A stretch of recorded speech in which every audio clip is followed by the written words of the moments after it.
বাংলাদেশ সেনাবাহিনীতে এই হচ্ছে মনে করেন ইতিহাসের প্রথমবার তিন বাহিনীর প্রধানের ভিতরে এবং সকলের একটাই দাবি সেনাপ্রধান মিস্টার ওয়াকারের কাছে যে আমাদেরকে রাজপথে নামান, সর্বোচ্চ পাওয়ার দিয়ে রাজপথে নামানো হোক। এদিকে হঠাৎ সেনাপ্রধান ভয়ঙ্কর রূপ নিলেন। হাসনাত আব্দুল্লাহ আবারও সেনাপ্রধানকে নিয়ে বক্তব্য দিয়ে কঠিন বিপদে পড়ে। দেশ বর্তমানে জরুরি অবস্থায় অস্থিতিশীল হয়ে আছে, আন্তর্জাতিক চাপও এসেছে। সেনাবাহিনীর প্রধান জেনারেল ওয়াকারুজ্জামান বলেছেন, বর্তমান পরিস্থিতিতে যে দায়িত্ব ও নিষ্ঠার সঙ্গে সেনাবাহিনী কাজ করছে সেটি দেশ ও জাতি চিরকাল স্মরণ রাখবে। তিনি বলেন, এমন কিছু করা যাবে না যাতে উস্কানিদাতাদের লক্ষ্য অর্জিত হয়। একাধিক সূত্র জানাচ্ছে, রবিবার থেকেই রাজধানী ঢাকা সহ বাংলাদেশের বড় বড় শহরে সেনাবাহিনীর তৎপরতা অনেকটাই বেড়ে গিয়েছে। ইতিমধ্যেই বাংলাদেশের পুলিশ বাহিনী সহ সমস্ত নিরাপত্তা বাহিনীকে সতর্ক থাকতে বলা হয়েছে। যে কোনো মুহূর্তে বাংলাদেশে জারি হতে পারে সেনা শাসন অথবা জারি হতে পারে ইমার্জেন্সি। সেনা শাসন বা জরুরি অবস্থা নিয়ে ভেতরের গোপন খবর কি, নানা ধরনের তথ্যের ছড়াছড়ি আমরা দেখতে পাচ্ছি। বলা হচ্ছে যে জরুরি অবস্থা জারি হতে পারে, এরপর এটাও শোনা যাচ্ছে যে সামরিক শাসন জারি হতে পারে। কারণ এই জঙ্গিবাদীরা বর্তমান আপনার সেনা প্রধান মিস্টার ওয়াকারকে সরানোর জন্য কিন্তু ব্যাপক মনে করেন ভাই চারো দিক দিয়ে প্রচারণা কিন্তু চালাচ্ছে এটাকে কাউন্টার করার জন্য। এবং আমাদের বাংলাদেশের সেনা প্রধান মিস্টার ওয়াকারকে সাব্বাস সাব্বাস সাব্বাস ডক্টর ইউনূস। বিএনপি কে সাবাস জানাচ্ছি শুরুতেই কেন বিএনপি কে সাবাস জানাচ্ছি, সেই জন্য সাবাস জানাচ্ছি যে এতদিন পর্যন্ত আজকে আমি দেশবাসীকে শুভ সংবাদটি শোনাচ্ছি, সাবাস দিচ্ছি বিএনপি কে। অপেক্ষা করছিল মনে হয় আজকের এই দিনটি বাংলাদেশের 20 কোটি মানুষ। সেনাপ্রধানের আওয়ামী পুনর্বাসনের প্রজেক্ট ব্যর্থ হওয়ার মধ্যেই প্রফেসর ইউনূসের জন্য বাংলাদেশের জন্য বিরাট আন্তর্জাতিক সুখবর আসে। বাংলাদেশে সেনা শাসনকে উস্কে দেওয়ার জন্য কয়েকটি অঙ্গে কাজ করা হচ্ছে বিভিন্ন জায়গা থেকে। সেনাবাহিনীর প্রধান জেনারেল ওয়াকারুজ্জামান কি বাংলাদেশে সেনা শাসন চাচ্ছেন, নাকি আওয়ামী লীগের গুজব সেলের সদস্যরা সেনা শাসন চাচ্ছেন? হ্যাঁ, বর্তমানে অনেকেই চাচ্ছে সেনা শাসন। দর্শক শ্রোতা, হাসনাত আব্দুল্লাহ সেনাপ্রধানকে নিয়ে একটা বক্তব্য এবং একটি পোস্টের পরে দেশের মধ্যে গত কিছুদিন ধরে অনেক কিছুই হচ্ছে, অনেক আলোচনা এবং সমালোচনা হচ্ছে। এখন আমরা শুনতে পাচ্ছি যে সেনাপ্রধানও একটা বৈঠক করেন এবং সেই বৈঠকের মধ্যে চূড়ান্ত একটি সিদ্ধান্ত আসে এবং দেশের বর্তমান রাজনৈতিক প্রেক্ষাপট এবং এই অস্থিতিশীল পরিবেশ শান্ত করার জন্য কঠিন একটি পদক্ষেপ আসতে যাচ্ছে। গাইজ, দেশের রাজনৈতিক প্রেক্ষাপট আপনারা জানেন যে চুরি, ডাকাতি, ধর্ষণ এবং আরও অনেক কিছু, মানে ক্ষমতা, কে পাবে ক্ষমতা এবং ক্ষমতার মধ্যে কে বসবে, ক্ষমতা কে দখল করবে, এই বিষয়গুলো নিয়ে অনেক কথা হচ্ছে। গাইজ, এই বিষয়গুলো পর্যালোচনা করে আমরা অনেক ভিডিও পেয়েছি এবং আপডেট নিউজ পেয়েছি, সেইগুলো আপনাদেরকে এইখানে এক এক করে ধারাবাহিকলি দেখাবো। আপনারা সম্পূর্ণ ভিডিও দেখবেন। আসুন এই নিউজগুলো আগে দেখে আসি এবং ভিডিও শেষে আমাদের গুরুত্বপূর্ণ মন্তব্যগুলো করি। বাংলাদেশে আজকে তিন বাহিনীর প্রধানের একটা মিটিং হয়ে গেছে। আচ্ছা, এই মিটিং এ ঘিরে আসলে কি কথা হয়েছে? আমাদের বাংলাদেশ প্রসঙ্গে, আপনার অন্তর্বর্তীকালে সরকারকে প্রসঙ্গে এবং হাসনাতের যে স্ট্যাটাস কিংবা হাসনাত নাকি ওয়াকার, এই যে স্লোগানটা বহির্বিশ্ব থেকে জঙ্গিবাদীরা যে একের পর এক বাংলাদেশকে অস্থিতিশীল করার চেষ্টা চালাচ্ছে, এই প্রসঙ্গে যে তিন বাহিনীর প্রধানের মিটিংটা কিংবা এখানে আপনার কে কে ছিল, তার আগে আপনাদেরকে আমি একটা সুসংবাদ দিচ্ছি। সেটি হচ্ছে আমাদের বাংলাদেশের এই তিন বাহিনীর প্রধানের যে মিটিংটা, এই মিটিংকে ঘিরে অনেক বড় একটা পজিটিভ দিক উঠে আসছে। সেটি হচ্ছে যারা নাকি আমরা আপনার 71-এর স্বাধীনতাকে বিশ্বাস করি, এটি হচ্ছে ভাই সবচেয়ে বড় একটা অ্যাচিভমেন্ট আমি মনে করি। দ্বিতীয়ত আপনার বাংলাদেশ সেনাবাহিনীতে এই হচ্ছে মনে করেন মানে কি বলে মানে ঐতিহাসিক বা ইতিহাসের প্রথমবার তিন বাহিনীর প্রধানের ভিতরে বাংলাদেশের সার্বভৌমত্বকে রক্ষা করার ক্ষেত্রে একত্রে মিটিং। এবং আরো একটি মজার বিষয়, সেটি হচ্ছে আমাদের বাংলাদেশ প্রসঙ্গে কিংবা বাংলাদেশের সার্বভৌমত্বকে প্রসঙ্গ বা এইটাকে ঘিরে আমাদের বাংলাদেশে যে আপনার সেনা থেকে শুরু করে যে জেনারেল পর্যায়ে কিংবা যে বা যারা আছে, হ্যাঁ, একদম আপনার উচ্চ থেকে একদম নিচ স্তরের যে পদ পদবিগুলো আছে, সবাই একত্র হয়েছে এবং সকলের একটাই দাবি আমাদের বাংলাদেশের তিন প্রধানের কাছে, বিশেষ করে আপনার সেনাপ্রধান মিস্টার ওয়াকারের কাছে, যে আমাদেরকে রাজপথে নামান কিংবা আমাদেরকে সর্বোচ্চ পাওয়ার দিয়ে রাজপথে নামানো হোক। কারণ আমরা হচ্ছে দেশের সেনাবাহিনী, আমরা হচ্ছে দেশের সবচেয়ে আপনার বড় একটা বাহিনী কিংবা আমরা হচ্ছে সবার থেকে অন্যরকম একটা ক্ষমতা আমাদেরকে দেওয়া হয়েছে, হ্যাঁ, রাষ্ট্র থেকে। অতএব আমাদেরকে নামান বর্তমান দেশের রক্ষা ক্ষেত্রে বা এই যে জঙ্গিবাদীরা বা বর্তমান এই যে সমন্বয়কারী দলটা, এদেরকে দমনের ক্ষেত্রে কল্পনা করতে পারেন এটা আসলে কত বড় একটা অ্যাচিভমেন্ট আমাদের বাংলাদেশের জন্য, যারা নাকি আমরা স্বাধীনতায় বিশ্বাস করি। এখন আসুন, এই সমন্বয়ক হাসনাত তিনি হঠাৎ করে 360 ডিগ্রি অ্যাঙ্গেলে ইউটার্ন কেন নিয়ে নেয়? কারণ তিনি বুঝতে পারছে যে বাংলাদেশে তিন বাহিনীর প্রধান কি আপনার একত্রে হচ্ছে কিংবা এদের একটা আপনার মিটিং হতে যাচ্ছে, সেখানে আপনার থাকছে না কোনো অন্তর্বর্তী উপদেষ্টা, কেউ থাকছে না, শুধু আপনার থাকবে 3 বাহিনীর প্রধান, থাকবে জেনারেলরা, থাকবে মনে করেন বড় বড় যারা নাকি বড় পোস্টিং আছে, শুধুমাত্র তারা থাকবে, অন্যদিকে আর কেউ থাকবে না। দর্শক বন্ধুরা, আরো একটি ইম্পর্টেন্ট বক্তব্য, সেটি হচ্ছে আমাদের বাংলাদেশের যে আপনার বৈষম্য বিরোধী যে দলটা আছে এনসিপি, এই দলটাও নিষিদ্ধ হতে পারে। উল্টো দিকে বাংলাদেশের সার্বভৌমত্বকে রক্ষা করার ক্ষেত্রে আপনার 3 বাহিনীর প্রধানের আপনার সিদ্ধান্তে কিংবা 3 বাহিনীর প্রধানের আপনার সহমতে কিংবা ইয়েতে আপনার বাংলাদেশে অচিরেই দেখতে পারবেন সেনা শাসন নেমে যাবে। আচ্ছা, এই 3 বাহিনীর প্রধান মিলে কেন এই সিদ্ধান্তটি নিচ্ছে? কারণ হচ্ছে যাতে সেনা প্রধান মিস্টার ওয়াকারকে এটার একা জবাব দিতে না করতে হয়। কারণ এই জঙ্গিবাদীরা বর্তমান আপনার সেনা প্রধান মিস্টার ওয়াকারকে সরানোর জন্য কিন্তু ব্যাপক মনে করেন ভাই চারো দিক দিয়ে প্রচারণা কিন্তু মনে চালাচ্ছে। একের পর এক গুজব বা বহির্বিশ্বে থেকে উল্টাপাল্টা কিন্তু মনে করেন কথা কিন্তু প্রতিনিয়ত বলে যাচ্ছে।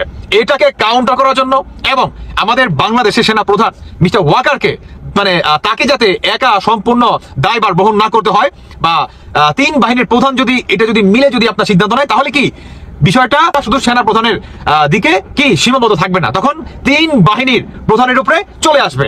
আর যখন নাকি 3 বাহিনীর প্রধানের উপরে এই দায়ভারটা চলে আসবে, তখন বাংলাদেশে যেই শক্তি থাক না কেন সেই শক্তির এগেনস্টে 3 বাহিনীর প্রধান যদি নামে পুরো ম্যাসাকার হয়ে যাবে। Can amazing that, what a plan. আমি মনে করবো যে বাংলাদেশের রক্ষা করার ক্ষেত্রে এই ধরনের একতা কিংবা এই ধরনের বা এই সিচুয়েশন আইছে ভাই, এই ধরনের একটা মিটিং অত্যন্ত গুরুত্বপূর্ণ আমাদের বাংলাদেশের জন্য। মনের অন্তঃস্থল থেকে ধন্যবাদ জানাই। এখন আসুন, আমাদের বাংলাদেশের কোনো মিডিয়া কেন এটাকে প্রচার করলো না? তার আগে আপনাকে বুঝতে হবে বর্তমান আমাদের বাংলাদেশের মিডিয়াগুলা হয়ে গেছে অন্তর্বর্তীকালের সরকারের গোলাম।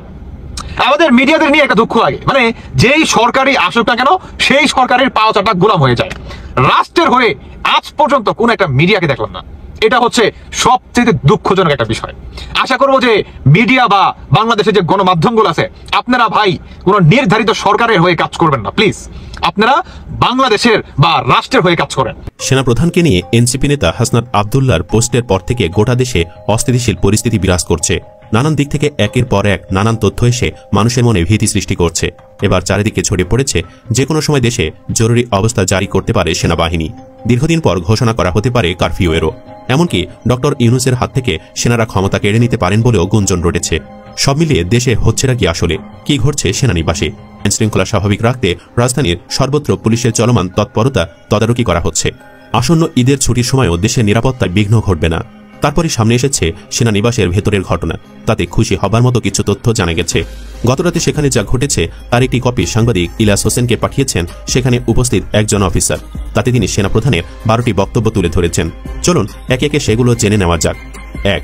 চিফ প্রথমে সবাইকে ধন্যবাদ দিলেন সেনাবাহিনীর সবাইকে নিরলসভাবে এখন পর্যন্ত কাজ করার জন্য। তিনি বিশ্বাস করেন দেশ ও জাতি আমাদের এই অবদান আজীবন কৃতজ্ঞতার সাথে স্মরণ করবে। তিনি সবাইকে ধন্যবাদ দিয়েছেন যে এত প্রভোকেশনের পরেও যে আমরা দায়িত্ব পালন করে যাচ্ছি সেজন্য। বললেন, রিয়্যাক্ট করো না। নবীর হাদিসে আছে রাগকে দমন করতে হয়। এই নিয়ে ওই সেনা অফিসার বলেছেন, আমি ভেবে পাই না উনি এত কিছুর পরও উনার মধ্যে কোনো রাগ নাই, অভিযোগ নাই। বললেন, আমাদের লক্ষ্য থেকে বিচ্যুত হওয়া যাবে না। আমাদের দায়িত্ব দেশে স্ট্যাবিলিটির মাধ্যমে দেশের জনগণের নির্বাচিত সরকার ব্যবস্থা আনাতে সর্বাত্মক সহায়তা প্রদান করা। 2. দেশ এবং সেনাবাহিনীর আইন ও নিয়ম নীতির প্রতি শ্রদ্ধাশীল হওয়া ও মেনে চলা। দেশ ও জাতির সার্বভৌমত্ব রক্ষা করা।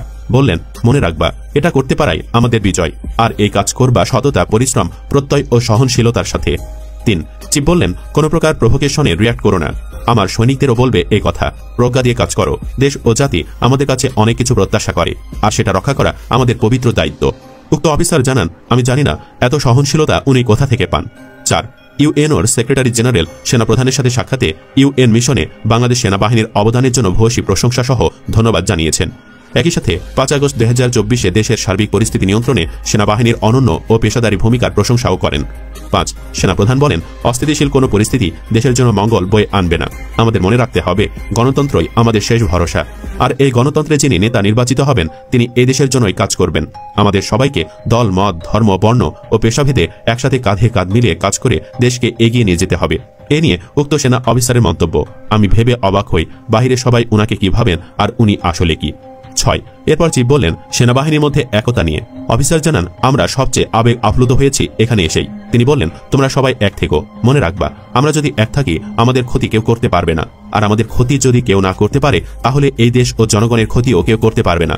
আমরা সবাই মিলে এই সময়কে সেনাবাহিনীর ইতিহাসে সবচেয়ে উজ্জ্বল সময় বানাবো। তোমরা শুধু সৎ থেকো আর সুবিচার করো, দেশ ও জাতি সবার আগে। আমি বিগত বছরগুলোর আইন শৃঙ্খলা পরিস্থিতি পরিসংখ্যান নিয়ে দেখেছি, এখন পরিস্থিতি অনেক ভালো আছে এবং আমাদের আরও ভালো করতে হবে।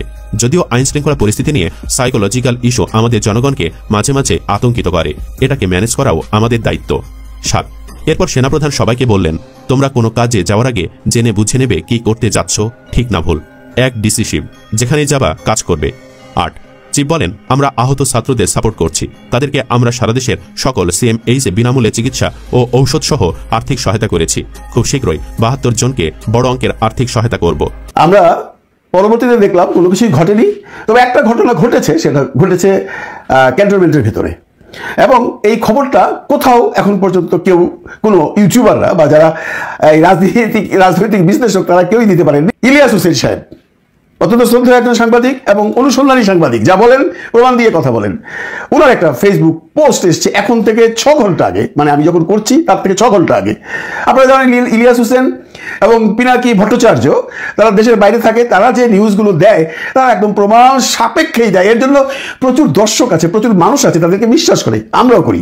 বিদেশে থেকে ওরা আমাদেরকে আগে খবরগুলো দেয়, অতঃপর এইখানকার যে সমস্ত সাংবাদিকরা আছেন তারা বিভিন্ন মিডিয়া থেকে নিউজ দিয়ে কন্টেন্ট তৈরি করেন। তারা পারেন না যেটা ইলিয়াস হোসেন বা যেটা পিনাকি ভট্টাচার্য পারে। তো আমি এত কথা বাড়াবো না, বেশ লম্বা একটা মিটিং হয়েছে এবং অনেক ধরনের আলোচনা হয়েছে। সরাসরি ইলিয়াস হোসেন যে স্ট্যাটাসটা দিয়েছেন সেটা পড়ে শোনাচ্ছি, অনেক বড়, পুরোটা পড়া শোনাবো না, মাখনগুলো শোনাবো আপনাদের। এটা উনি যেটা লিখেছেন তাতে বোঝা গেল একজন যে কোনো সেনা অফিসারের কাছ থেকে উনি এটা পেয়েছেন এবং বাংলায় অনুবাদ করে উনি তার চ্যানেলে দিয়েছেন। আমি এটা পড়ছি, এটা পড়লে আমরা অনেক কিছু খোলাসা হয়ে যাব। সেনানিবাসে আজকে যা ঘটেছে তা পুরো বর্ণনা তুলে ধরা হলো। 1 নম্বর, চিফ প্রথমেই সবাইকে ধন্যবাদ দিলেন সেনাবাহিনীর সবাইকে নিরলসভাবে এখন পর্যন্ত কাজ করার জন্য। তিনি বিশ্বাস করেন দেশ ও জাতি আমাদের অবদান আজীবন কৃতজ্ঞতার সাথে স্মরণ করবেন। তিনি সবাইকে ধন্যবাদ দিয়েছেন যে এত প্রভোকেশনের পরেও যে আমরা দায়িত্ব পালন করে যাচ্ছি সেজন্য। বললেন রিঅ্যাক্ট করো না, নবীর হাদিসে আছে রাগকে দমন করতে হয়। তখন এই ভদ্রলোক যিনি লিখেছেন উনি একটা কমেন্ট করেছেন, উনি লিখেছেন আমি ভেবে পাই না উনি এত কিছুর পরও ওনার মধ্যে কোনো রাগ নেই, অভিযোগ নেই।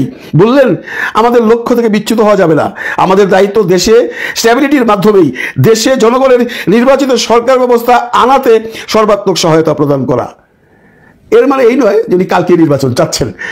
এনিওয়ে 2 নম্বরে উনি বলেছেন দেশ এবং সেনাবাহিনীর আইন ও নিয়ম নীতির প্রতি শ্রদ্ধাশীল হওয়া ও মেনে চলা, দেশ ও জাতির সার্বভৌমত্ব রক্ষা করা। বললেন মনে রাখবা এটা করতে পারাই আমাদের বিজয়, আর এই কাজ করবা সততা, পরিশ্রম, প্রত্যয় ও সহনশীলতার সাথে। 3 নম্বর, চিফ বললেন কোনো প্রকার প্রভোকেশনে রিঅ্যাক্ট করো না, আমার সৈনিকদেরও বলবে এই কথা, প্রজ্ঞা দিয়ে কাজ করো। দেশ ও জাতি আমাদের কাছে অনেক কিছু প্রত্যাশা করে আর সেটা রক্ষা করা আমাদের পবিত্র দায়িত্ব। আমরা জানি না এত সহনশীলতা উনি কোথা থেকে পান। এই কথাটা বলেছেন সেই অফিসার যিনি এটা পাঠিয়েছেন ইলিয়াস সাহেবের কাছ থেকে।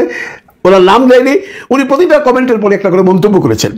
এইখানে সে লাস্টে বলেছেন আমি জানি না এত সহনশীলতা উনি কোত্থেকে পান, মানে চিফ কিভাবে এত সহনশীল থাকছেন।